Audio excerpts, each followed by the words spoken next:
میرے آقا کریم صلی اللہ علیہ وآلہ وسلم نے ارشاد فرمایا القیس من دان نفسہ، فرمایا عقل مند انسان وہ ہے جو اپنے نفس کا محاسبہ کرتا ہے، وہ بندہ عقل مند ہے جو اپنی ذات کو پرکھتا ہے،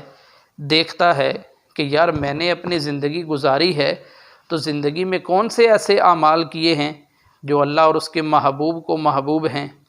پھر میرے آقا کریم فرماتے ہیں جو بندہ دانشور ہے،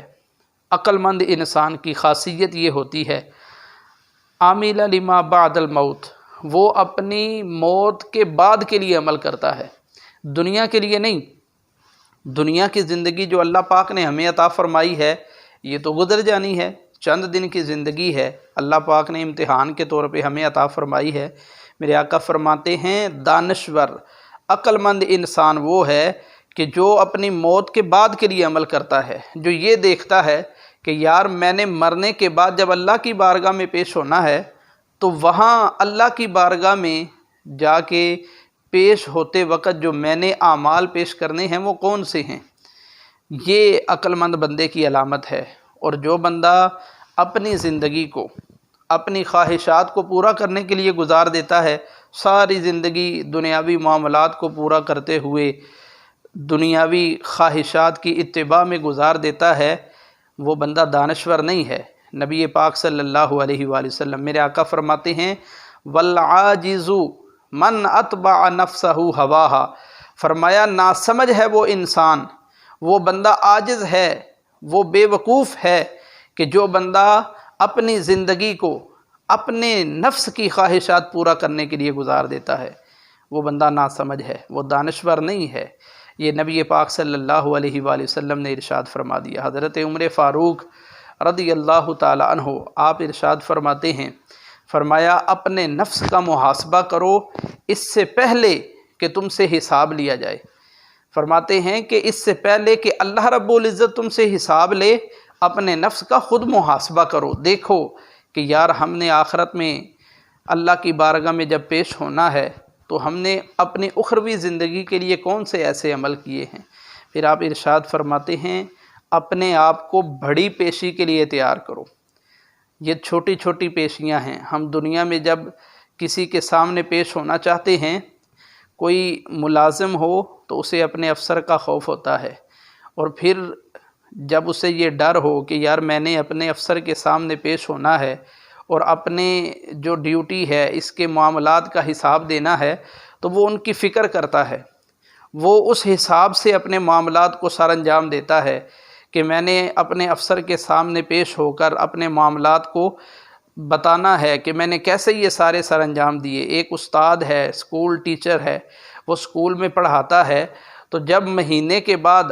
وہ اپنے پرنسپل کے سامنے اس نے اپنی کارکردگی پیش کرنی ہوتی ہے تو وہ اپنے معاملات کو اسی طریقے سے طے کرتا ہے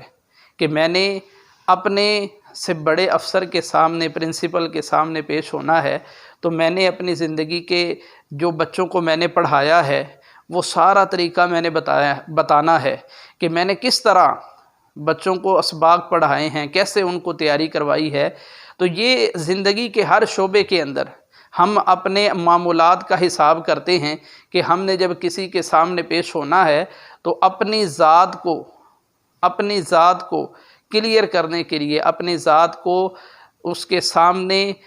مناسب اور کامیاب بنانے کے لیے ہم اپنے معاملات کا اچھے انداز کے ساتھ اہتمام کرتے ہیں۔ تو پیارے بزرگوں، دوستوں، بھائیوں، بہنوں،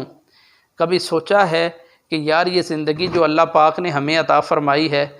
ہم نے یہ زندگی گزار کے اللہ کی بارگاہ میں بھی تو پیش ہونا ہے۔ کبھی ہم نے یہ بھی سوچا کہ ہم نے وہ اللہ کی بارگاہ میں جا کے جب سب سے بڑی پیشی ہوگی،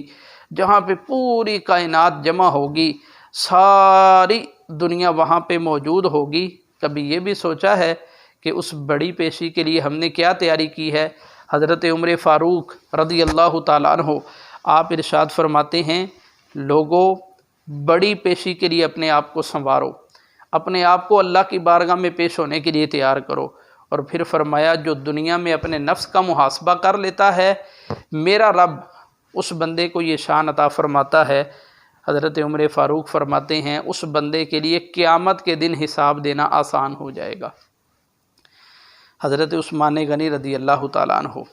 آپ ایک دن اپنے سر پہ لکڑیوں کا ایک گٹھا اٹھا کے جا رہے تھے، اپنے باغ سے نکل رہے تھے، تو کسی نے پوچھا کہ جناب آپ عثمان غنی ہیں، اللہ نے آپ کو یہ شان دی ہے، آپ کے پاس تو 400 غلام آپ کے پاس ہیں، آپ کی ملکیت میں ہیں، تو آپ اتنے غلاموں کے ہونے کے باوجود بھی لکڑیوں کا گٹھا اپنے سر پہ اٹھا رہے ہیں؟ تو حضرت عثمان غنی رضی اللہ تعالیٰ عنہ آپ فرمانے لگے، میں اپنے سر پہ یہ لکڑیوں کا گٹھا اس لیے اٹھا رہا ہوں تاکہ میں اپنے نفس کو دیکھ سکوں، کہیں یہ تکبر کے اندر مبتلا تو نہیں ہو گیا۔ میں اپنے نفس کا محاسبہ کر رہا ہوں، اللہ نے مجھے شان و شوکت دی ہے، مجھے مال و متاع عطا کیا ہے، اتنے بندے میرے غلام ہیں، میرے ماتحت ہیں، اللہ نے مجھے اتنی شان دی ہے، اتنا مرتبہ دیا ہے، کہیں ایسا تو نہیں کہ میرا نفس تکبر کے اندر مبتلا تو نہیں ہو گیا؟ آپ فرماتے ہیں میں یہ دیکھنے کے لیے اپنے سر پہ یہ لکڑیاں اٹھا کے پھر رہا ہوں، اپنا کام خود کر رہا ہوں تاکہ میرا یہ نفس میرے کنٹرول کے اندر رکھے۔ عزیزان گرامی قدر، جب تک بندہ اپنے نفس کا محاسبہ کرتا رہتا ہے اور اپنی آخرت کے لیے تیاری کرتا رہتا ہے، وہ بندہ کامیاب ہے، وہی دانشور ہے، وہی عقل مند ہے، وہ کائنات کا سب سے بہترین انسان ہے۔ نبی پاک صلی اللہ علیہ وآلہ وسلم حضور کی بارگاہ میں عرض کی گئی، یا رسول اللہ صلی اللہ علیہ وسلم، حضور اس دنیا کا سب سے بہترین انسان کون سا ہے؟ سب سے بہتر انسان؟ میرے کریم آقا صلی اللہ علیہ وآلہ وسلم آپ نے ارشاد فرمایا، من طال عمرہ وحسن عملہ۔ حضور ارشاد فرماتے ہیں کائنات کا بہترین انسان وہ ہے کہ جس کو اللہ پاک نے لمبی زندگی عطا فرمائی ہو اور اس نے اچھے اعمال کیے ہوں۔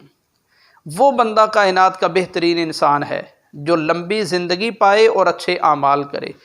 پھر عرض کی گئی، یا رسول اللہ صلی اللہ علیہ وسلم، حضور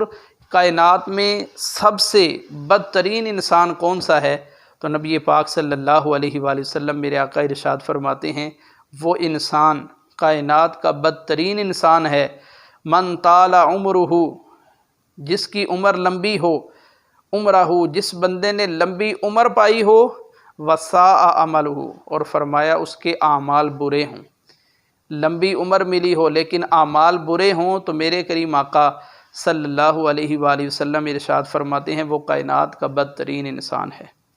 وہ دانا نہیں ہے۔ حضور ارشاد فرماتے ہیں دو نعمتیں ایسی ہیں، میرے آقا فرماتے ہیں جن کے بارے میں لوگ بڑی غفلت کا شکار ہیں، حالانکہ وہ نعمتیں بڑی محبوب ہیں، بڑی قیمتی ہیں۔ اگر کوئی بندہ ان نعمتوں کی قیمت کو سمجھ جائے تو وہ بندہ کامیاب ہو جاتا ہے۔ وہ کون سی ہیں؟ فرمایا ایک صحت اور دوسری فراغت۔ جب تک اللہ پاک نے ہمیں تندرستی عطا فرمائی ہے، ہم اللہ رب العزت کی احکامات سے غفلت کا شکار رہتے ہیں، اور جب بندہ بیمار ہوتا ہے تو پھر اس کو خیال آتا ہے کہ یار میں تو یہ نیکی کر سکتا تھا، یہ کر سکتا تھا، میں اللہ کی بارگاہ میں جھک کر سجدہ کر سکتا تھا، لیکن اس وقت بندے کے پاس اتنی طاقت نہیں ہوتی کہ وہ اللہ کی بارگاہ میں جھک سکے۔ اس لیے پیارے بزرگوں، دوستوں، بھائیوں، اللہ پاک نے ہمیں یہ زندگی عطا فرمائی ہے، صحت تندرستی عطا فرمائی ہے، تو اس کو غنیمت جانیں، اپنی فراغت کو اپنی مصروفیت سے پہلے غنیمت جانیں۔ اللہ پاک نے ہمیں وقت دیا ہے کہ ہم عبادت کر سکتے ہیں، تو پھر ہمیں اللہ کی عبادت کرنی چاہیے۔ اگر اللہ پاک نے ہمیں تندرستی عطا فرمائی ہے، جسم میں جان ہے، طاقت ہے، روزے رکھنے چاہیے۔ اپنی غفلت کی وجہ سے، چھوٹی سی سستی کی وجہ سے روزے نہ چھوڑیں، ایسی عبادت ہے روزہ۔ میرے آقا ارشاد فرماتے ہیں کہ اگر بندہ رمضان کا روزہ چھوڑ دے تو پھر اس کے بعد ساری زندگی بھی اگر روزہ رکھتا رہے تو اس روزے کا جو ثواب ہے اس کو نہیں پہنچ سکتا، اتنا اجر ہے۔ اور جو بندہ جان بوجھ کے رمضان کے روزے چھوڑتا ہے وہ گناہ کبیرہ کا مرتکب بنتا ہے۔ اس لیے ہمیں اپنے زندگی کے اندر اپنے نفس کا محاسبہ کرتے رہنا چاہیے، ان نعمتوں کو غنیمت جاننا چاہیے۔ نبی پاک صلی اللہ علیہ وآلہ وسلم، حضور کی بارگاہ میں عرض کی گئی، یا رسول اللہ صلی اللہ علیہ وسلم، حضور سب سے بڑا محتاط اور معزز انسان کون سا ہے؟ تو میرے کریم آقا صلی اللہ علیہ وآلہ وسلم آپ نے ارشاد فرمایا کہ کائنات کا سب سے بڑا محتاط، معزز اور دانا شخص وہ ہے کہ جو موت کو سب سے زیادہ یاد رکھنے والا ہے،